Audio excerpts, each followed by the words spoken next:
है नंबर 7 से, क्योंकि 6 पैटर्न हम आपको ऑलरेडी पार्ट 1 में बता चुके हैं। तो दोस्तों हमारा जो 7th कैंडलस्टिक पैटर्न है इसका नाम है बुलिश हरामी। ये एक बहुत कॉमन कैंडलस्टिक पैटर्न है और बहुत इंपॉर्टेंट भी है क्योंकि ये चार्ट में बहुत ज्यादा बार बनता है, तो इसको अच्छे से समझिएगा।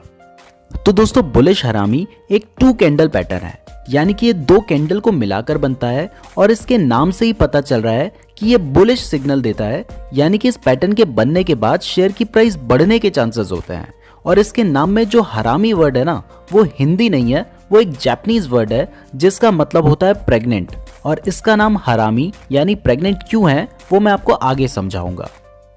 नाउ दोस्तों अभी आपको स्क्रीन पे जो कैंडलस्टिक पैटर्न दिखाई दे रहा है वो एक बुलिश हरामी पैटर्न है और इसको आइडेंटिफाई करने के लिए 3 कंडीशन फुलफिल होना जरूरी है। पहला, स्टॉक डाउन ट्रेंड में होना चाहिए, यानी कि शेयर की प्राइस गिर रही होनी चाहिए। सेकंड कंडीशन है कि डाउन ट्रेंड में एक बड़ी रेड कैंडल बने और उस बड़ी रेड कैंडल के बाद एक ग्रीन कैंडल बने, जैसी अभी स्क्रीन में बनी हुई है। और तीसरी कंडीशन है कि जो बड़ी रेड कैंडल के बाद ग्रीन कैंडल बनी है ना, वो रेड कैंडल की बॉडी के अंदर बननी चाहिए, यानी कि ग्रीन कैंडल की जो ओपन प्राइस है वो रेड कैंडल की क्लोजिंग प्राइस से ऊपर होनी चाहिए और ग्रीन कैंडल की जो क्लोजिंग प्राइस है वो रेड कैंडल की ओपन प्राइस से नीचे होनी चाहिए, क्योंकि तभी तो ग्रीन कैंडल रेड कैंडल की बॉडी के अंदर बनेगी। तो जब ये 3 कंडीशन फुलफिल होती हैं तो आप इससे कंफर्म हो सकते हैं कि ये एक बुलिश हरामी पैटर्न है, यानी कि यहाँ से ट्रेंड रिवर्स हो सकता है। अभी तक शेयर की प्राइस नीचे गिर रही थी, अब बढ़ सकती है। तो आप ग्रीन कैंडल के बाद जो नेक्स्ट कैंडल बनेगी, अगर वो ग्रीन कैंडल के ऊपर बनती है तो आप उसमें एंट्री ले सकते हैं और इसमें आपका स्टॉप लॉस होगा रेड कैंडल का लोएस्ट पॉइंट। नाउ दोस्तों इसको हरामी यानी प्रेग्नेंट इसलिए कहते हैं क्योंकि इसमें जो ग्रीन कैंडल बनती है वो रेड कैंडल के अंदर बनती है, तो दिखने में ये प्रेग्नेंट लेडी जैसी दिखाई देती है, जिसमें रेड कैंडल मदर है और ग्रीन कैंडल बेबी है। और ये पैटर्न बुलिश सिग्नल देता है, इसलिए इसका पूरा नाम बुलिश हरामी पैटर्न है। तो दोस्तों अगर आप कभी चार्ट में देखते हैं कि बुलिश हरामी पैटर्न बन रहा है तो आप कंसीडर कर सकते हैं कि यहाँ से शेयर की प्राइस ऊपर जा सकती है। 100% ट्रेडिंग में कुछ भी कंफर्म नहीं होता है, लेकिन बहुत ज्यादा चांसेस होता है कि बुलिश हरामी पैटर्न बनने के बाद शेयर की प्राइस ऊपर जाएगी। नाउ एक क्वेश्चन आपके माइंड में आ रहा होगा कि ये कैंडल कितने मिनट के चार्ट में देखनी है। तो दोस्तों ऐसा कोई स्ट्रिक्ट रूल नहीं है। अगर आप इंट्राडे ट्रेडिंग कर रहे हैं तो आप 5, 10, 15 मिनट के चार्ट में भी ये पैटर्न देख सकते हैं। और अगर आप शॉर्ट टर्म के लिए पोजीशन ले रहे हैं या स्विंग ट्रेडिंग कर रहे हैं तो आप डेली या वीकली चार्ट में भी देख सकते हैं। नाउ दोस्तों हमारा जो 8th कैंडलस्टिक पैटर्न है इसका नाम है बेरिश हरामी। इसके भी नाम से ही समझ आ रहा है कि ये बेरिश सिग्नल देता है, यानी कि इस पैटर्न के बनने के बाद शेयर की प्राइस गिर सकती है। तो दोस्तों जब भी कभी शेयर अप ट्रेंड में होता है और अप ट्रेंड में एक बड़ी ग्रीन कैंडल बनती है और उस ग्रीन कैंडल के बाद एक छोटी रेड कैंडल बनती है जो कि ग्रीन कैंडल की बॉडी के अंदर बनती है, जैसी अभी आपको स्क्रीन पे नजर आ रही है, तो वो बेरिश हरामी पैटर्न होता है और बहुत ज्यादा चांसेस होते हैं कि इसके बाद शेयर की प्राइस गिर सकती है।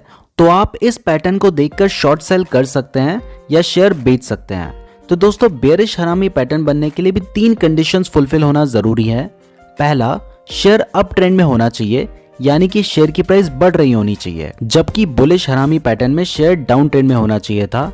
दूसरी कंडीशन है कि अप ट्रेंड में एक बड़ी ग्रीन कैंडल बननी चाहिए और उस ग्रीन कैंडल के बाद एक छोटी रेड कैंडल बननी चाहिए। और थर्ड कंडीशन है कि जो बड़ी ग्रीन कैंडल के बाद रेड कैंडल बनी है वो ग्रीन कैंडल की बॉडी के अंदर बननी चाहिए। तो दोस्तों जब ये तीनों कंडीशंस फुलफिल होती हैं तो आप कंफर्म हो सकते हैं कि ये एक बेरिश हरामी पैटर्न है और यहाँ से ट्रेंड रिवर्स हो सकता है।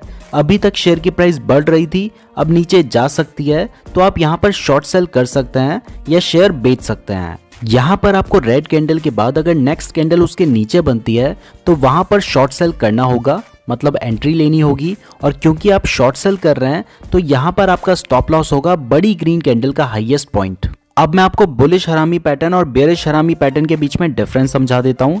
बुलिश हरामी पैटर्न बुलिश सिग्नल देता है और बेरिश हरामी पैटर्न बेरिश सिग्नल देता है।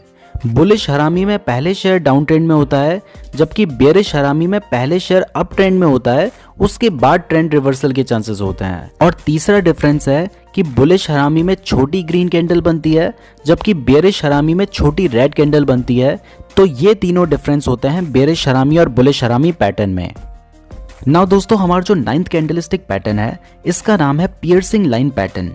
ये भी एक 2 कैंडल पैटर्न है, यानी कि ये पैटर्न दो कैंडल को मिलाकर बनता है और ये बुलिश सिग्नल देता है, यानी कि इस पैटर्न के बनने के बाद शेयर की प्राइस बढ़ने के चांसेस होते हैं। तो दोस्तों जब भी कभी स्टॉक में डाउन ट्रेंड होता है और उस डाउन ट्रेंड में एक बड़ी रेड कैंडल बनती है और उस रेड कैंडल बनने के बाद एक ग्रीन कैंडल बनती है जो कि रेड कैंडल के नीचे ओपन होती है, लेकिन रेड कैंडल की हाफ बॉडी या कहें कि 50% बॉडी के ऊपर क्लोज होती है, तब जो पैटर्न बनता है वो होता है पियर्सिंग लाइन पैटर्न और वो कुछ इस तरह का नजर आता है।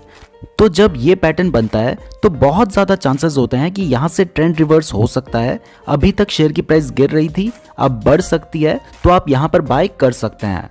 आई नो सुनने में थोड़ा मुश्किल लग रहा होगा, लेकिन जब आप प्रैक्टिस करेंगे तो बहुत ईजिली आपको ये पैटर्न नजर आने लग जाएंगे।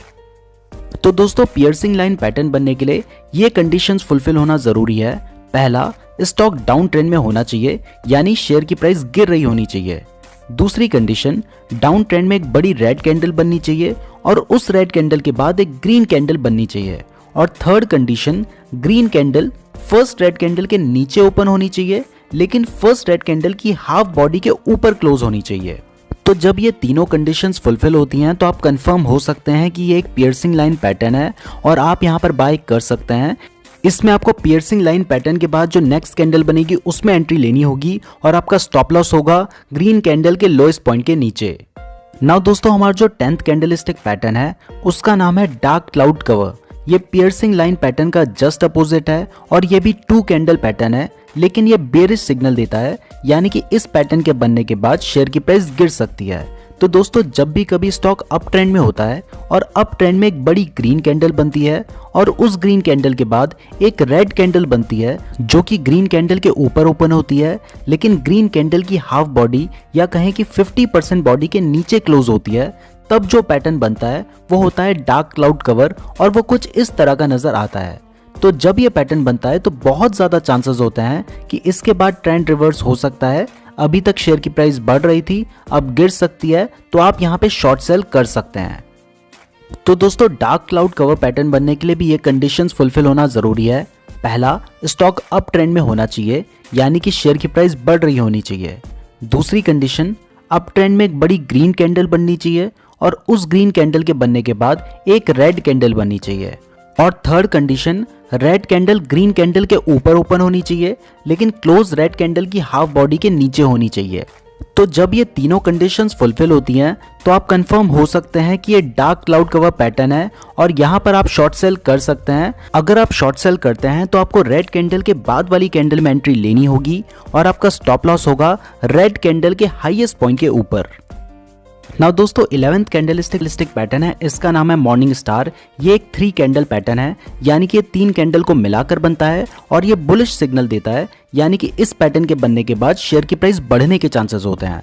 तो दोस्तों जब भी कभी शेयर डाउन ट्रेंड में होता है और डाउन ट्रेंड में एक बड़ी रेड कैंडल बनती है और उस रेड कैंडल के बाद एक छोटी बॉडी वाली कैंडल बनती है जो किसी भी कलर की हो सकती है, लेकिन बॉडी छोटी होनी चाहिए और दोनों विक एक बराबर होनी चाहिए। और उसके बाद एक बड़ी ग्रीन कैंडल बनती है जो कि फर्स्ट रेड कैंडल के बराबर या उससे बड़ी होती है। तो जब ऐसा पैटर्न बनता है तो इसको मॉर्निंग स्टार कहा जाता है और इस पैटर्न के बनने के बाद शेयर की प्राइस बढ़ने के बहुत ज्यादा चांसेस होते हैं, तो आप यहाँ पर बाय कर सकते हैं। और अगर third green candle high volume के साथ बने तब वो ज्यादा इफेक्टिव होती है और तब बहुत ज्यादा चांसेस होते हैं कि शेयर की प्राइस बढ़ने वाली है, तो आप इस पैटर्न को देखकर शेयर बाय कर सकते हैं। तो दोस्तों मॉर्निंग स्टार पैटर्न को आइडेंटिफाई करने के लिए ये कंडीशंस फुलफिल होना जरूरी है।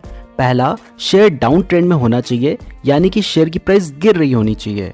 दूसरी कंडीशन, डाउन ट्रेंड में एक बड़ी रेड कैंडल बननी चाहिए और उस रेड कैंडल के बाद एक छोटी बॉडी और बराबर विक वाली कैंडल बननी चाहिए, जैसी अभी स्क्रीन में बनी हुई है। आपको दिखाई दे रहा है कि इसकी बॉडी छोटी है और इसकी दोनों विक बराबर हैं। ये किसी भी कलर की हो सकती है, यहाँ पे ये रेड है, अगर ग्रीन भी होती तो भी एक ही बात होती। और थर्ड कंडीशन, छोटी कैंडल के बाद एक बड़ी ग्रीन कैंडल बननी चाहिए जो कि फर्स्ट रेड कैंडल के बराबर या उससे बड़ी हो। तो जब ये तीनों कंडीशंस फुलफिल होती हैं तब आप कंफर्म हो सकते हैं कि ये एक मॉर्निंग स्टार पैटर्न है और आप यहाँ पे एंट्री ले सकते हैं। इसमें भी अगर ग्रीन कैंडल के साथ वॉल्यूम इंक्रीज होता है तो ये ज़्यादा इफेक्टिव सिग्नल माना जाता है।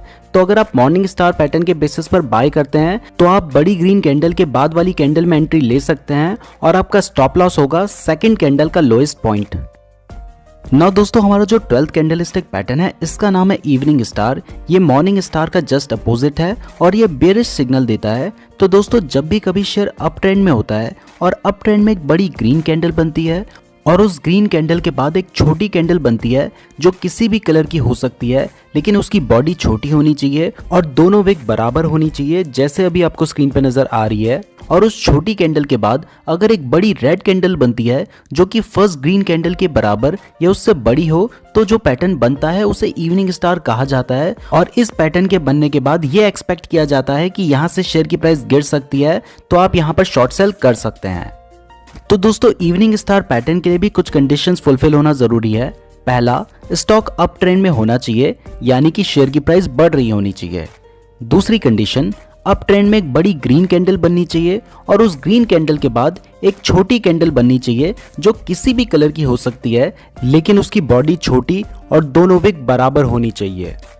और थर्ड कंडीशन, छोटी कैंडल के बाद एक बड़ी रेड कैंडल बने जो कि फर्स्ट ग्रीन कैंडल के बराबर या उससे बड़ी होनी चाहिए। तो जब ये तीनों कंडीशंस फुलफिल होती हैं, तब आप कंफर्म हो सकते हैं कि ये एक इवनिंग स्टार पैटर्न है और आप यहाँ पे शॉर्ट सेल कर सकते हैं। इस पैटर्न में आपको थर्ड रेड कैंडल के बाद वाली कैंडल में शॉर्ट सेल करना होगा, और क्योंकि आप शॉर्ट सेल कर रहे हैं तो आपका स्टॉप लॉस होगा छोटी कैंडल के हाईएस्ट पॉइंट के थोड़ा ऊपर। तो दोस्तों, आप इस तरह से इन कैंडलस्टिक पैटर्न का यूज करके ट्रेडिंग कर सकते हैं। ये पैटर्न बहुत ज़्यादा हेल्पफुल होते हैं, लेकिन ज़रूरी नहीं है कि हर बार काम करें, इसलिए हमेशा स्टॉप लॉस का यूज़ कीजिएगा। और इन पैटर्न की आप जितनी ज़्यादा प्रैक्टिस करेंगे उतनी ज़्यादा ईजिली आप इन्हें आइडेंटिफाई कर पाएंगे और उतनी ही ज़्यादा ईजिली आप इन्हें यूज़ कर पाएंगे। तो ज़्यादा से ज़्यादा प्रैक्टिस कीजिए।